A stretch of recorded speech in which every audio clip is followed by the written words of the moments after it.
जय संविधान, जय मंडल, जय जोहार। और आज का जो विशेष लाइव है ये मुख्यतः 10 तारीख के लिए जो आंदोलन है उसको लेकर है, और उसमें भी जो प्रेस वार्ता हमने 5 तारीख को की थी, वो वार्ता कितने लोगों तक पहुंची, क्या आपको समझ आया, तो मुझे लगा कि एक बार आपसे यहाँ चर्चा हो जानी चाहिए। तो उसलिए लाइव जो है मैंने किया कि ये एक ऐसा माध्यम है आज सोशल मीडिया कि ये सभी गांव तक है, सभी घरों तक है, क्योंकि आज सब घर में इस तरह के फोन अवेलेबल हैं कि जिन फोन के जरिए जो है हम लोग यूट्यूब, इंस्टाग्राम, फेसबुक या बहुत सारे ऐसे ऐप हैं जिन पर हम आके अपनी बात को रख सकते हैं। तो मुझे लगा कि हर तरह के साधनों का प्रयोग करके हमें कोशिश करनी चाहिए कि हमारी बात जो है वो आप तक पहुंचाए। उसी को लेके जो है आज की ये लाइव हम लोगों ने किया कि भाई जिन लोगों तक बात नहीं है उन लोगों तक बात जाए। तो पुनः अपनी बात को शुरू करते हुए मैं दुनिया में जन्मे सभी संतों, गुरुओं और महापुरुषों को नमन करता हूँ, और नमन वंदन इसलिए करता हूँ कि उनका योगदान है हमारे जीवन में। उन्होंने संघर्ष किया है, उन्होंने त्याग किया है, उन्होंने समर्पण दिखाया है और उन्होंने पूरा जीवन हमारे लिए जिया है, इसलिए मैं उनको याद करता हूँ। जिनमें महामानव तथागत बुद्ध से लेके जगत गुरु सतगुरु रविदास जी, भगवान वाल्मीकि महाराज, गुरु नानक देव, संत कबीर, गुरु घासीदास, नारायणा गुरु, उनके बाद जो है जो सामाजिक परिवर्तन के हमारे योद्धा हुए हैं, राष्ट्रपिता ज्योतिबा फूले, साहू जी महाराज, डॉक्टर बाबा साहब अम्बेडकर, पेरियार यादव, ईवी पेरियार रामानायकर स्वामी, बाबू जगदेव प्रसाद कुशवाहा, जननायक कपूरी ठाकुर, कोतवाल धन सिंह गुर्जर, महाराजा बिजली पासी, मान्यवर दीना बाना वाल्मीकि, बाबू सिद्धदयाल चौरसिया, संतराम बी प्रजापति, मामना राम सुख वर्मा जी, चौधरी महाराज सिंह भारती, मान्यवर साहब श्री काशीराम, और सभी जो है उन क्रांतिकारी साथियों को भी याद करता हूं जिनका देश की आजादी में योगदान है। प्यारे साथियों, मैं लगातार घटनाओं पे अपनी ट्वीट के माध्यम से अपनी बात रखता रहता हूं, लोगों को कोशिश करता रहता हूं कि लोग उस बात को समझें, और सरकार से भी जवाब मांगता रहता हूं। लेकिन मैं समझता हूं लोकतंत्र में ये सिर्फ काफी नहीं। लोकतंत्र में जब तक आप सत्ता में बैठी सरकारों की नींव नहीं हिलाओगे तब तक बात नहीं बनेगी। तो हमने तय किया है, क्योंकि पिछले कुछ दिनों में जो बाढ़ आई है, अन्य अत्याचार की जो बाढ़ आई, चाहे वो मथुरा की घटना हो, चाहे वो मेरठ की घटना हो, चाहे बुलंदशहर की घटना हो, चाहे जलालाबाद की घटना हो, चाहे मुरादाबाद की घटना हो, या अन्य प्रदेशों तमिलनाडु में बुलेट चलाने पर हाथ काटने वाली घटना हो, या सामाजिक बहिष्कार की घटना हो, या मार कर लटकाने की घटना हो, और जिस तरह से सामाजिक अत्याचार के बाद जो है धार्मिक तौर पर जिस तरह का जुल्म हो रहा है बौद्धिस्टों पे, वो वहां आंदोलन कर रहे हैं बोध गया में, उनकी कोई सुनवाई नहीं हो रही है कि इस अतिक्रमण को हटा दो।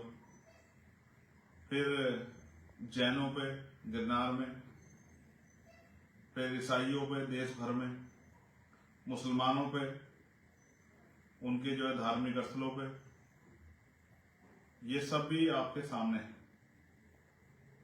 ऐसे में मेरे मन में ये इच्छा जागी कि भाई साथियों चर्चा करने के बाद कि अब इस अन्याय का जवाब सरकारों से मुख्यालयों पे जाके मांगना पड़ेगा। और एक बात मैं जो आपसे दोहरा रहा हूं, ये जो घटनाएं हो रही है इस पे बाबा साहब अम्बेडकर का बड़ा कंसर्न था। वो ये सोचते थे कि उन्होंने, आपको याद होगा गोलमेज कॉन्फ्रेंस, और गोलमेज कॉन्फ्रेंस के बाद जो है कम्युनल अवार्ड और कम्युनल अवार्ड में एक चीज जो बहुत इंपॉर्टेंट है, जिस पर अगर आप गौर करोगे, दो चीजें, एक पहली अब बता रहा हूं, उसके बाद की तत्काल। पहली ये कि उसमें दो चीजें थी, एक थी सेपरेट इलेक्टेड और एक सेपरेट सेटलमेंट। ये दो चीजें बहुत इंपॉर्टेंट है। फिर इस बात को जब संविधान को सौंपा तो भी उन्होंने इस बात को, बाबा साहब अम्बेडकर ने इस बात कहा कि आज हम जो संविधान को सौंप रहे हैं तो इससे राजनीति में वन वोट वन वैल्यू, राजनीति में समानता तो आएगी, लेकिन जब तक देश में सामाजिक गैर बराबरी और आर्थिक गैर बराबरी है तब तक ये जो लोकतंत्र है, राजनीतिक लोकतंत्र, सामाजिक लोकतंत्र नहीं बन पाएगा। उन्होंने इस बात को कहा कि आज हम विरोधाभास की जिंदगी में कदम रख रहे हैं, और वो विरोधाभास आज तक भी है। ना सामाजिक गैर बराबरी दूर हुई, जिसका उदाहरण हम देख रहे हैं, पूरे समूह पे, पूरे समाज पे, पूरे गांव पे जो है अन्याय करना, अपमान करना, महिलाओं पर रेप, हत्याएं, और जो दूसरा मैंने कहा आर्थिक सशक्तिकरण। तो जिस तरह से चुनाव में धन का प्रयोग किया जाता है, गरीब का बेटा तो लड़ ही नहीं सकता है। तो इससे मैं मानता हूं कि बाबा साहब की बात तब भी तर्कसंगत थी और आज भी तर्कसंगत है। उनका जो पहला वो था सेपरेट इलेक्टोरेट, उसके पीछे कारण ये था कि भाई इतनी गैर बराबरी है तो हमारे लोगों को वोट कौन देगा। तो जबकि वो अधिकार नहीं मिला तो पृथक निर्वाचन क्षेत्र उन्होंने कहा था कि हमें मिलने चाहिए, लेकिन उस पर फिर जो है पूना पैक्ट हुआ और हमें आरक्षण का लाभ, आरक्षण मिला, ज्यादा सीटें मिली, लेकिन वास्तविक प्रतिनिधित्व नहीं मिले। जो प्रतिनिधि है वो वास्तविक नहीं मिला। प्रतिनिधित्व तो मिला हमें कि हमारी 131 सीटें एससी एसटी की, लेकिन वास्तविक प्रतिनिधि कितने हैं जो पार्लियामेंट में, असेंबली में अपने समाज के लिए बोलते हैं, अपने समाज के को ज्यादा करीब होते हैं, अपनी पार्टी कम करीब होते हैं।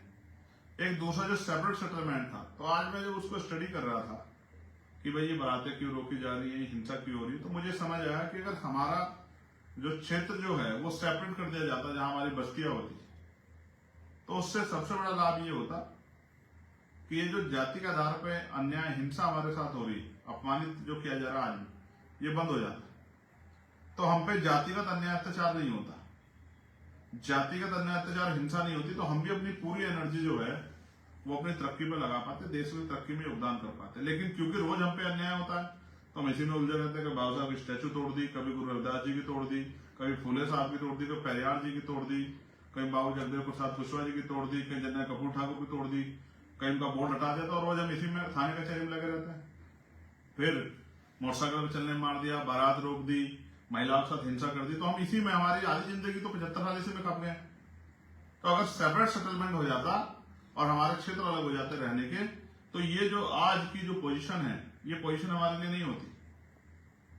कम से कम जो जाति का अत्याचार, क्योंकि एक दूसरे पे जो है जाति के लोग काहे का अत्याचार करते, तो वो जाति का अत्याचार, और जो रोज एक डर लगा रहता है कि यहाँ से निकल रहे हैं, कोई हमला कर देगा, कोई जो हमारे यहाँ घुस के मार देगा, तो ये खत्म हो जाता।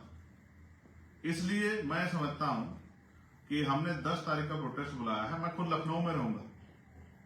मैंने तय किया है कि लखनऊ में जो ज्ञापन दिया जाएगा, जो आंदोलन होगा, प्रोटेस्ट अपनी बात से, मैं लखनऊ में रहूंगा।